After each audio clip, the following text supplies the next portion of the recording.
नमस्कार, सी न्यूज़ भारत में आप सभी का स्वागत है। मैं हूं आपके साथ ऋचा सिंह। वक्त हो चुका है न्यूज़ बुलेटिन का। इस बुलेटिन में बात होगी मथुरा में बढ़ते बंदरों के आतंक की, झारखंड के खूंटी में हुई बैठक की और साथ ही रोहतास में हो रहे नाली निर्माण में घटिया ईंट के प्रयोग की। इन तमाम खबरों पर होगी विस्तार से चर्चा। तो आइए शुरू करते हैं जिलेवार खबरों का सिलसिला। खबर खूंटी से है, जहां आज जिला कार्यकारी अध्यक्ष अरुण संगा के नेतृत्व में युवा कांग्रेस की टीम ने मुरहू ब्लॉक कुंजला पंचायत में मुंडा कुंजला गांव में ग्रामीणों के साथ बैठक करी। बैठक में ग्रामीणों ने बताया कि विकास का कार्य उनके गांव में बिल्कुल नहीं हुआ है, जैसा कि अभी तक गांव में पीसीसी रोड का कार्य नहीं हुआ है और जल मीनार का भी काम नहीं हुआ है। पानी की समस्या से जूझ रहे और नाली भी नहीं है। अभी तक और लोगों ने जन वितरण प्रणाली के ऊपर भी आवाज़ उठाई है कि राशन 2-3 किलोग्राम तक कटौती करी जाती है। मौके में अरुण संगा ने गांव वालों को आश्वासन दिया कि जल्द ही उनकी समस्या अधिकारियों से बात कर जल्द से जल्द निपटा दी जाएगी और साथ ही उन्होंने अपने नंबर देते हुए कहा कि कोई भी तकलीफ हो तो इस नंबर पर किसी भी समय संपर्क कर सकते हैं। मौके पर खूंटी जिला उपाध्यक्ष बाहा मुंडा, खूंटी विधानसभा अध्यक्ष मोहम्मद उस्मान खान, खूंटी प्रखंड अध्यक्ष अनमोल धान, खूंटी प्रखंड उपाध्यक्ष दशरथ पाहन, रवि मुंडा, अतिसन, बागा, बिरसा तिरु और सैकड़ों ग्रामीण मौजूद रहे। खूंटी से सी न्यूज़ संवाददाता शाहिद अंसारी की रिपोर्ट। मथुरा में एक बार फिर बंदरों के आतंक से लोगों को परेशानी हो रही है। बता दें, गुरुवार को जनता पुकारी मंकी सफारी की तर्ज पर एक नारा बनाकर लोग नगर निगम मथुरा वृंदावन के कार्यालय पहुंचे, जहां उन्होंने ज्ञापन दिया और मांग करी थी कि मथुरा में मंकी सफारी जल्द से जल्द बनवाई जाए, क्योंकि यहां बंदरों का आतंक दिन पर दिन बढ़ता चला जा रहा है। यहां बंदर बच्चे, बुजुर्ग और महिला को ही निशाना बनाते हैं, जिससे हम सभी काफ़ी आहत हो चुके हैं और हम अब इन अत्याचारियों का अत्याचार बर्दाश्त नहीं कर सकते। वहीं उनके द्वारा ये कहा गया कि पिछले कई सालों से ऐसे आंदोलन होते आए हैं, लेकिन उनका निष्कर्ष अभी तक नहीं आया। सरकार बीच-बीच में बंदर पकड़वाती है और वो बंदर आपस क्षेत्र में ही आ जाते हैं। तो लोगों ने ज्ञापन देकर कहा कि इस समस्या से जल्दी निजात दिलाई जाए, नहीं तो ये समस्या गंभीर रूप धारण कर लेगी। जिसमें अधिक जानकारी देते हुए पीड़ित लोगों ने क्या कुछ बताया, आइए आपको सुनवाते हैं। लेकर के आज यहाँ से आपसे मुलाकात करने के लिए आए हैं, फिर क्या मांगे उनकी और क्या कुछ कहा गया है? देखिए, जनपद मथुरा और जो हमारा नगर निगम क्षेत्र है मथुरा वृंदावन, इसमें बंदरों की समस्या को लेकर के आज लोग आए थे। और चूंकि ये धार्मिक नगरी है और ये समस्या आज की नहीं, कई वर्षों पुरानी है और इसमें कुछ इंसिडेंट्स भी हो रहे हैं, तो उसको लेकर के लोगों ने इसमें ज्ञापन भी दिया था, शिकायत भी की थी। तो इसमें हम लोगों ने यही प्रयास किया है। पहले भी निगम की तरफ से बंदर पकड़े गए थे और हम लोग जो यहाँ पहले उनका नसबंदी को लेकर के और वेटनरी डिपार्टमेंट के साथ मिल कर के जो भी प्रबंधन हो सकता है उसको करवा रहे हैं। प्लस इस पर भी कोशिश की जा रही है लोगों को जागरूक करने की कि उनको सबसे बड़ी दिक्कत यही है कि एक बिहेवियर जो पब्लिक का है, जिसमें बार बार बताया भी जाता है कि उनको खाना और ये सारी चीज़ें ऑफ़र ना करें, क्योंकि जहाँ भी उनको खाना मिलता है वो ज़्यादा से ज़्यादा संख्या में वहीं आते हैं। तो ये भी एक समस्या है। और जहाँ तक पूरे क्षेत्र में प्रबंधन की बात है, तो उसको एक जगह से पकड़ के दूसरी जगह छोड़ना मात्र इसका हल नहीं है। उसके लिए एक प्रॉपर कार्य योजना बना करके उसमें कोई ज़मीन आवंटित करके या कहीं कोई वन क्षेत्र है उसको आवंटित करके उसको वहाँ पे हल किया जाना। बट चूँकि यहाँ संख्या बहुत ज़्यादा है बंदरों की, तो उसमें एक विस्तृत जब तक प्लान नहीं बनाया जाएगा तब तक उसमें कोई पक्का रिज़ल्ट आने का उसमें हल नहीं हो पाएगा। फ़िलहाल के लिए हम लोगों ने ये बोला है कि जहाँ पे भी बहुत ज़्यादा अभी समस्या आ रही है या जहाँ शिकायतें आ रही हैं, वहाँ पे हमारी टीम जाएगी और वहाँ से इस चीज़ को हल करवाएगी। तो जैसे कि बंदरों ने खूंखार रूप धारण कर लिया, तो रोज घटनाओं को अंजाम दे रहे हैं, तो ऐसे कैसे निजात? हाँ, मैंने वही बताया कि जहाँ पे इस तरीके की ज़्यादा, क्योंकि जैसे कुछ जो बंदर होते हैं या थोड़े से जो मेल मंकीज़ होते हैं वो एक अपने एज के साथ थोड़े खूंखार हो जाते हैं, तो उनको हम लोग चिन्हित करके उनको पकड़ने की कार्रवाई भी करेंगे। Thank you. फिर से महिलाएं निकल पड़ी हैं अपनी आवाज़ रखने के लिए, क्या मांग किया आपने बंदरों से? हमने यही मांग की है। अब हमने ये बात भी मांग नहीं की कि इधर से उधर पकड़ो और उधर से वहाँ छोड़ो।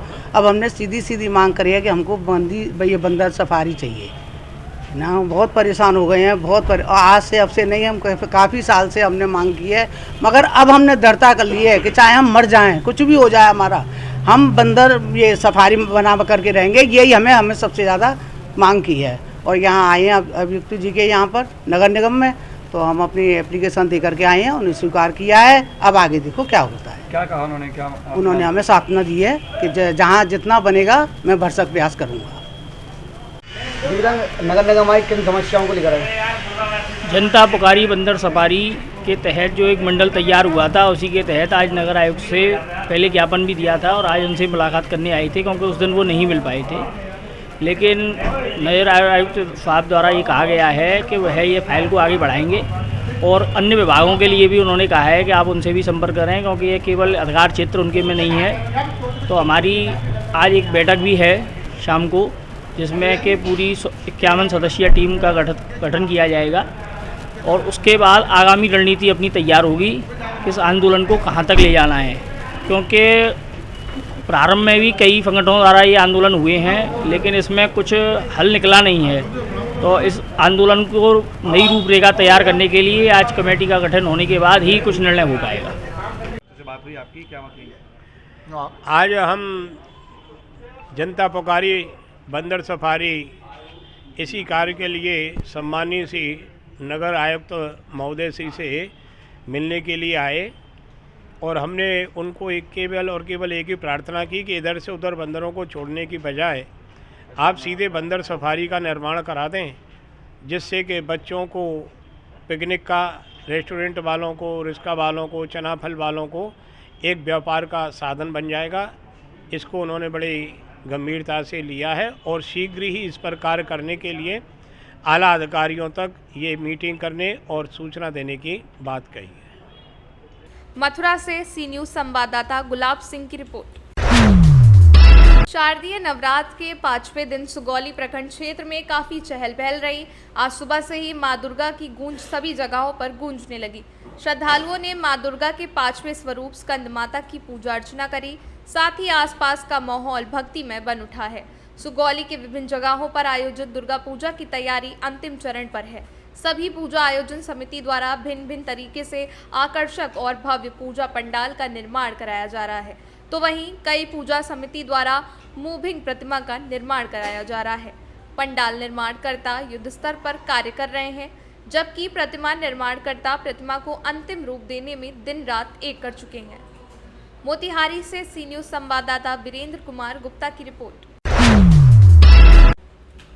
भारतीय जनता पार्टी के पूर्व सिरमौर विधायक दिवराज सिंह द्वारा ग्राम पंचायत सेदहा के तत्कालीन सरपंच पवन कुमार पटेल और प्रभारी सचिव और ग्राम रोजगार सहायक दिलीप कुमार गुप्ता के पक्ष में जमकर पैरवी करने के बावजूद भी 27 लाख रुपए से अधिक की भ्रष्टाचार की वसूली करी गई है। वर्तमान मुख्य कार्यपालन अधिकारी जिला पंचायत रीवा संजय सौरभ सोनवड़े द्वारा धारा 89 की सुनवाई के बाद ये वसूली बनाई गई है।